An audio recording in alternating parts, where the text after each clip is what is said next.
I'm working on a enclosed area inside my workshop, from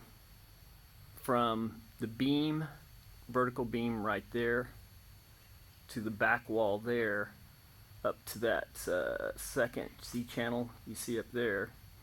I want to enclose that and make it a electronics workshop. So you can see I have built a table already to go in that area. And so right now, because of the C channel being my attachment point, you can see some screws coming in through the outside.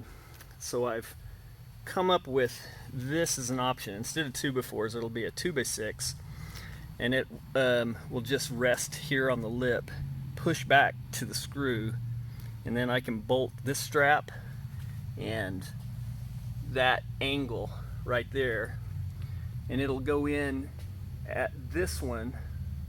So I'll end up with a 2x6 that basically follows that C channel along, and then the rafters will come across like you see that beam right there, and then I can enclose this area. So right now, some of my alternatives I looked at were some T straps, some Z straps, but as you can see from my 2x6s, I think right now this technique is the one I'm going to go with.